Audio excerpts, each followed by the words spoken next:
Hi there, this is Manny with Classic Auto Repair.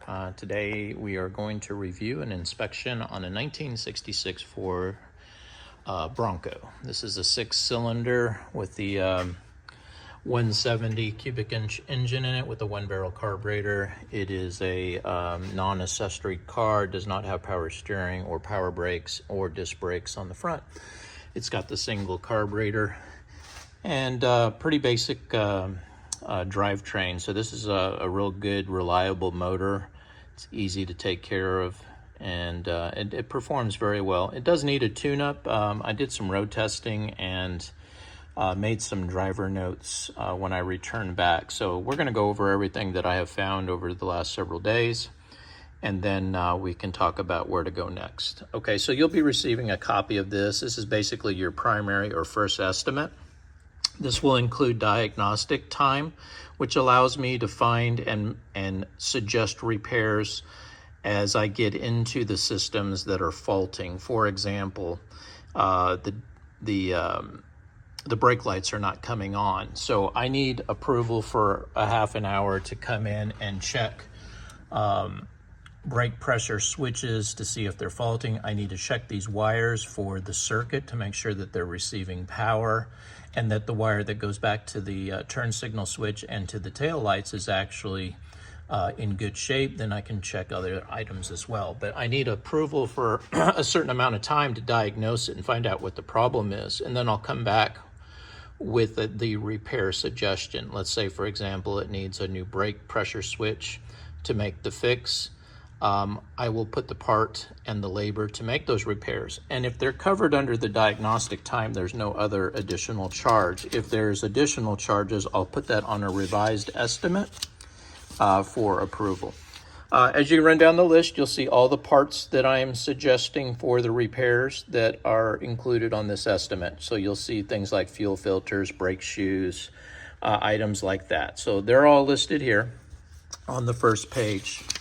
The next page will start the labor, and you'll see that here with the first thing, which is the inspection services. We provide this $299 review of your vehicle, documentation through videos, and a written estimate of any issues that we encountered during the inspection.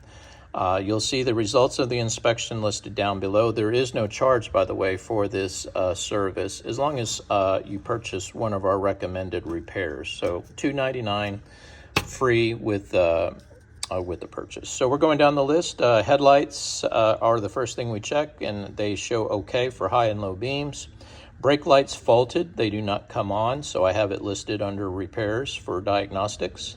Park light system is okay. The rear license plate light is not coming on, so they will pull you over if you don't have a light in the rear and you're driving at night on the plate. So definitely want to see if you're going to be doing nighttime driving, we'll want to get that repaired. As well as the dash lights. During the night, you won't be able to see any of your gauges, so I recommend that we find out why the dash lights are not coming on and get those fixed. Turn indicators are okay, so left and right turns are working. There are no wiper motors on this vehicle, so there is no wiper blades or wiper arms to check. The horn is working. Seatbelts, the front seatbelts are okay, but I don't have a rear seatbelts on the vehicle, so I have suggested for safety, if you're going to have passengers in the back, that we get some lap belts installed, and I have quoted some gray lap belts for the rears. Tire wear is okay. Tires look new. Pressure is low, but it is winter time. We're getting there, so I'll definitely get them adjusted for colder temperatures. The belt, which is your drive belt up here in the front, is old and needs to be replaced. So I'm going to replace this alternator belt with a new one, if approved.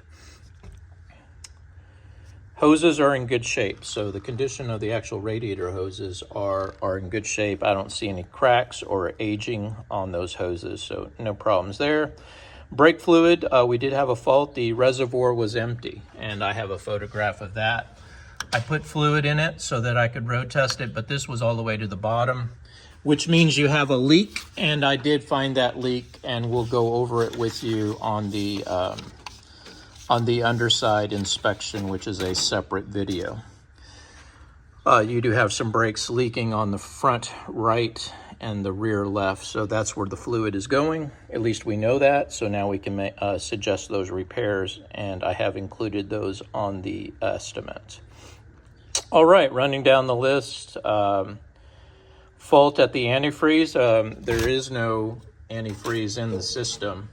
If it is, it's very diluted, and that's why it's so clear. But I ran my tool test on it, and it shows that at about 32 degrees, this will freeze and will cause damage to the engine block. So we want to fix this condition, which is by adding antifreeze. The problem is the radiator has several leaks. As you can see, the core, this green oxidation is a sign that that it's leaking along the rows of the tank, and you can see it on both sides, as well as the inside. You can see it run along the bottom there, and then along the top edge here, you'll see some fluid. The bottom, on the inspection, I showed some leaking coming from the bottom hose as well. So this radiator has pretty much done all that it can. My recommendation is let's replace this with a 3-row original style radiator, so it'll look similar to this, and it will have the 3 rows in here, which is higher efficiency and stock for these vehicles. But again, it keeps that flow going through, keeps the vehicle from overheating in Texas summer heat. All right, so that repair it was noted under the inspection as a fault because there was no antifreeze in it. Power steering fluid does not have power steering. Washer fluid has washer fluid bag, but no washer motor or wiper motors, arms. Hoses, the pump is all missing, so it's basically just that washer bag is all that you have on your system right now. If you do want to have wipers added, I can put electric wiper motors.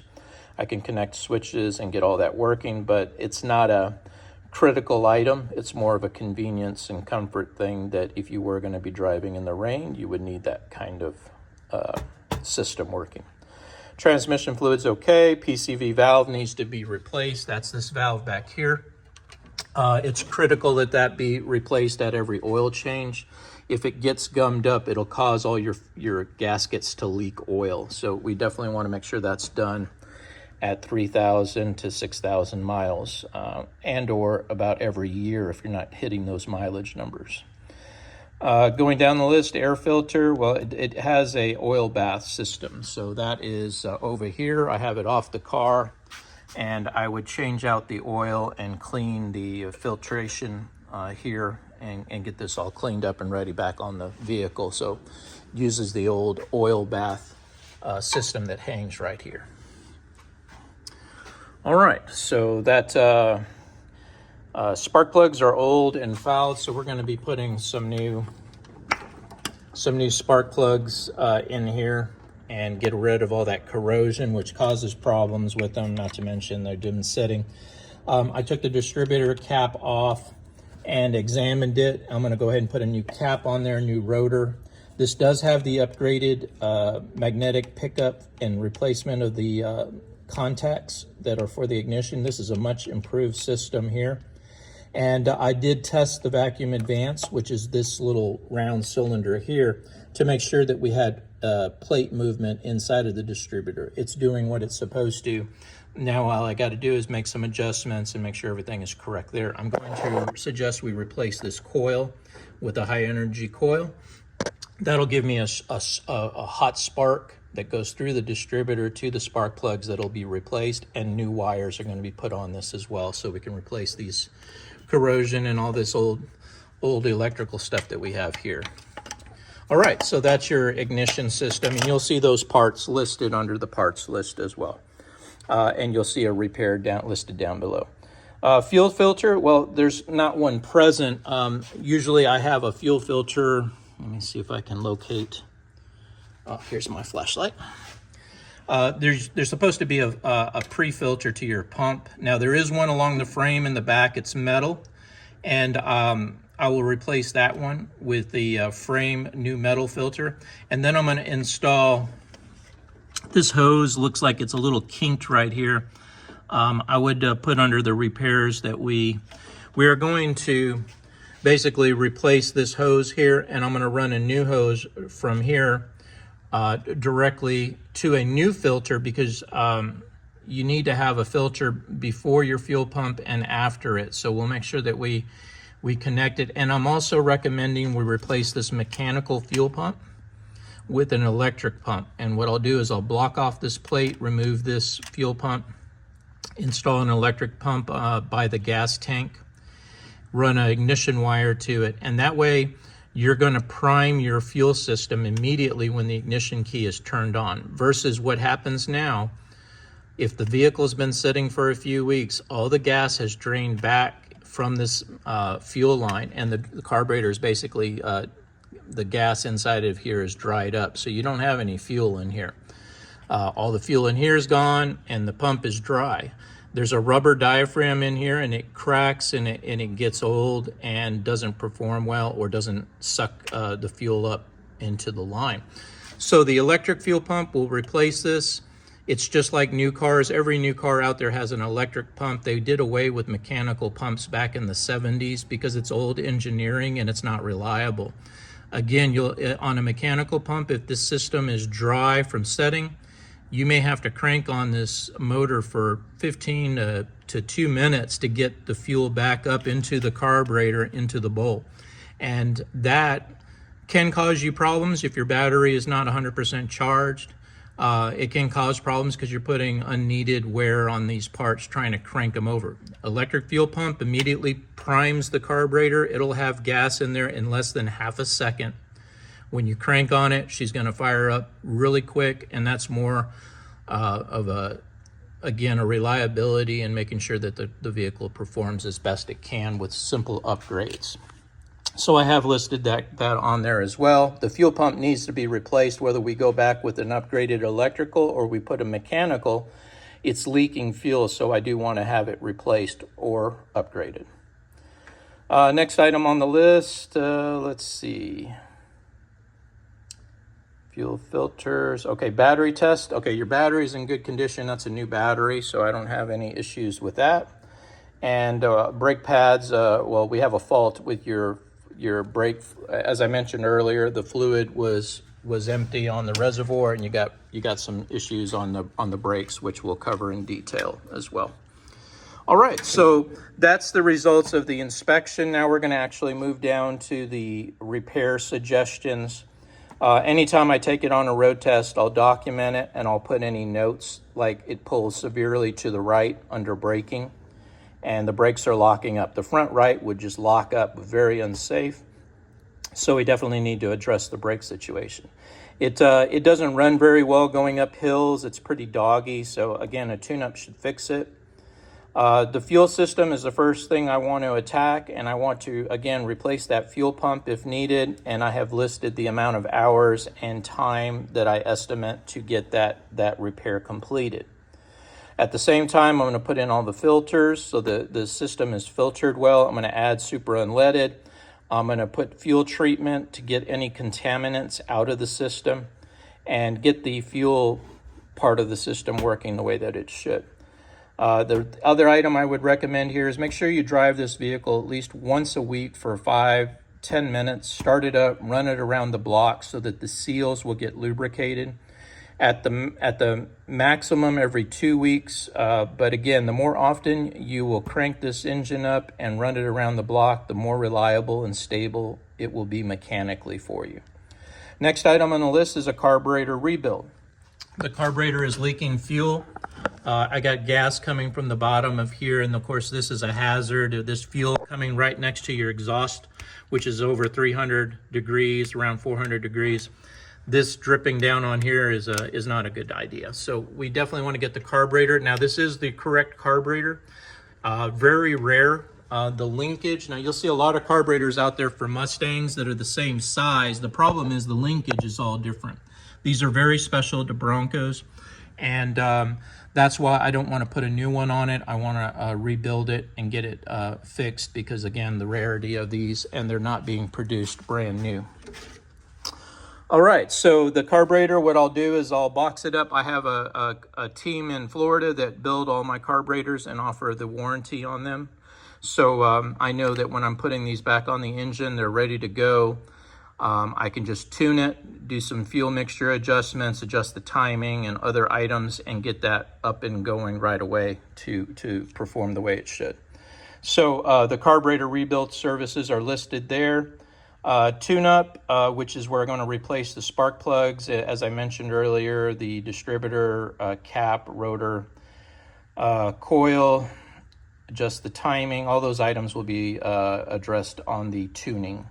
Next item is the cooling system, which I talked about earlier, the radiator. So this is the labor to replace the radiator and drain the antifreeze, flush it out, and put some fresh antifreeze in the system so you're ready for winter. Replacing of the belt and adjusting is the next item for a half an hour. And then I address the brake system, which is the big item. Both axles are leaking, and so if I have a leak on one side, I have to replace the shoes on the other side, and if one wheel cylinder is leaking on one axle, the other one's probably going to leak within a few months anyway. So what I'm doing is repair and preventative to make sure the brake system is up to a reliable standard. The way I'm going to do that is replace the faulted parts on both axles, which I have listed all the hoses, which are not in great shape. I have a new hose here listed, which will replace this older hose that goes down to the frame. I also have a new master cylinder, new pressure switch, and then all the brake parts that go on each wheel are going to be on the parts list and then be addressed here under the 10 hours to complete the brake repair on the system. Next item is safety, no rear seat belts, so installing the rear lap belts. I have a photo of those that I'll send you. No rear view mirror, so I will be putting the labor and parts to put a rear view mirror on the vehicle if you so desire. All right, next item on this is the next page.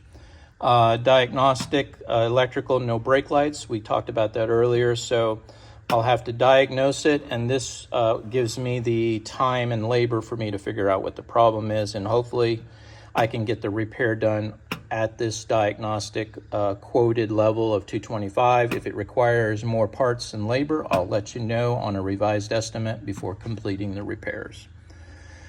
And that's what this says right here, so you'll see that. Mechanical note, missing front drive shaft, will not engage in four-wheel drive without the shaft installed. You can see the yoke down there for the front axle, and it's not connected to anything. So that's this yoke down there on your front axle. There's no drive shaft on it. So that's not connected to the transfer case.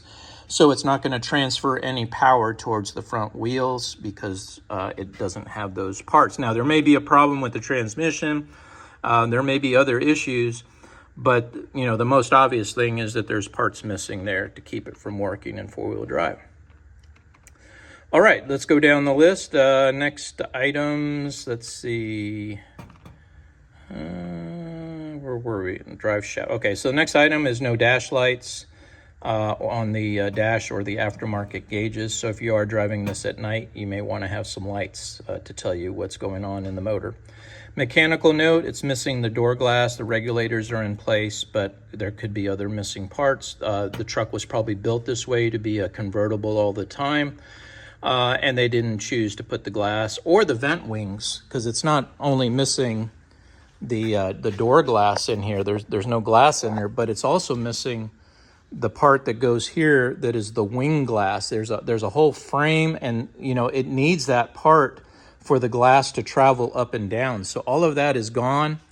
And if you ever wanted to have this truck sealed up and a top put on it and you know, have it weatherproof, you are missing some parts to make that happen. So let me know if you want me to explore that for what it would take to replace all those missing parts and get the glass back up and down. All right, so that was that. Now let's see, going down the list. Electrical, no license plate light. Police will pull you over without a light. Yeah, so that's addressing that and the time to get it diagnosed.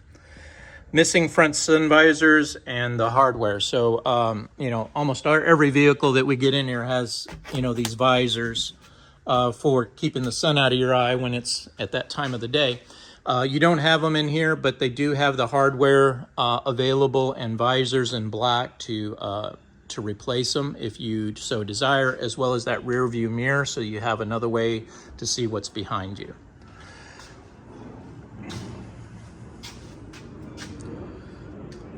All right, so next item is the pitted chrome exterior door handles and interior handles. So let's take a peek at that.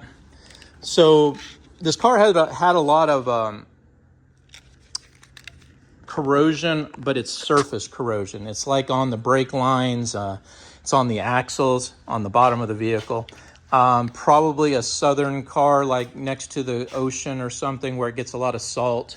And as a result, a lot of the chrome is pitted and needs to be replaced with new. You can see there's no reflection on this at all. And with the paint being so pretty on the outside, it's something that I did note and I did add on there. I do know that my focus is on safety and reliability, but at the same time, I wanted to go ahead and add these on there. So if you wanted to address them, we can now or at a later date. The same goes through for the exterior mirrors. I have new ones on the estimate to replace them, as well as the interior handles. The interior handles are all pitted. And, you know, like I said, the rest of the vehicle is looking great. So I'm thinking that just this chrome got exposed to that salt or over the years, or that just something they didn't restore at that time. The horn ring is kind of in that same condition, and I have quoted new parts to replace these. So just kind of get it up to a better level of appearance. These little things, like I said, they replaced well, that one's not in perfect shape, but it's in much better condition. It looks chrome. The bumpers look chrome. The rings are new. There's just certain things that were not addressed on the exterior when the vehicle was restored. And like I said, I think we need to, they kind of stick out to me. So if you want me to take care of them, let me know and I'll get them knocked out. The hardware is not that expensive for these trim chrome pieces, so I'll leave that up to you and your budget, timeline, those things. All right, so that's your inside door handles. Going on down the list. Okay. Comfort and convenience, it's missing the heater system. So you don't have an engine, heater hoses, heater core, heater box, the heater motor, valve, control cables, ducts are all gone. I don't know what you want to do with the vehicle. Of course, it has no top on it, but a lot of folks like to run with heaters and air conditioning just to kind of, even with the top down, you can still get that air blowing on you, whether it's hot or cold, to kind of make you feel better when you're cruising around. This is where your heater core would normally come out and your hoses would connect here, which goes nowhere. It's plugged off. And then it's also plugged off on the water pump here. So there's no way to get the heat from the motor into the engine compartment, into the cabin for heating up the heater. So everything under here is gone. And there's a lot of parts that are supposed to be under there. I pull them out all the time because I put air conditioning kits in these cars. This one over here is getting AC. And the whole case is right here. This whole thing right here replaces your air conditioning and your heater core. This just goes underneath the dash, fits in the original holes. And then I put in a control head, or in your case, you can use the original control head to run the heat and defrost on these systems. And we can definitely address it. But like I said, my focus right now is to get her safe and reliable. And then we, you know, in the future, they start at about $19.95 for the Broncos, and we can start talking about, you know, getting some climate control in the vehicle if you want. The last item I had on my list was the wheels. Again, kind of looking at that rust and corrosion. What I want to do here is replace the rusted center caps. These are nice wheels. They're aluminum, so they don't get corrosion on them the way metal does. So I would replace these caps. They come out of the center when I take the wheel off. And then I'll replace these lug nuts because we don't want rusty lug nuts anywhere on the vehicle. That's just not a good idea. So not only for appearance, but like I said, we don't want these stripping off because they get too rusty or you can't get your lug nut wrench on there. Those will be replaced, and I also located the ones for the fronts. So we'll replace the rusty caps there if you choose. Again, they work, and it's not a performance issue. The lug nuts would be more of a concern for removal in future. You know, if you ever needed to take a wheel or tire off, we want to get those addressed. So those are listed here at that time too. So I have all my estimates here, parts and labor. Take a look at it, follow along with the video, and we can kind of go from there. Like I said, it's a really good truck. I really like the build. They did a good job on it. And all we got to do is just a few little things to get the truck up to a level where you can enjoy it. And then it's just a matter of me making refinements to what you feel is important in the way that you want to enjoy the vehicle. We do so many upgrades here. Bluetooth stereos. I can put factory stereos that look just like the original that came in the vehicle, but it has Bluetooth, so it connects to your phone. I can put speakers and amplifiers on the vehicle so that the sounds is great. Even when you're cruising down the road, it'll sound really good, and it's going to be convenient because you could even make phone calls from the Bluetooth stereo systems. So something to think about. And we can add that onto the truck as well as covers. They make bikini that only cover part up to the roll bar and comes up here to the front, so the driver and passenger will be out of the sun. And a lot of my Bronco owners have those added onto it. They also make longer ones, but you have to have a longer roll bar to make that work. So just mainly the front seats would be covered on that. No spare tire. Yeah, this thing doesn't have a spare tire. So, you know, not that that's a big deal. You can always call. I always have 24/7 towing available to you guys on a flatbed truck. So my guys can be there when you need it. No sense trying to change a tire on the side of the road. It's not safe. So as long as you got availability to a phone, you can always get a hold of someone to come help you out. But again, something that if you want to address, we can add a spare tire to the vehicle and look at those solutions as well. The next video will cover the interior, or I'm sorry, the bottom of the vehicle. The interior is actually in good shape. I don't think there's anything else I need to address here at this time. But like I said, I'll get out in the bottom of the car and take a video, show you anything that that needs to be brought to your attention. I've already been under it, but I want to do a video as well. So this is Manny with Classic Auto Repair. Hope you enjoyed watching. Have a great day.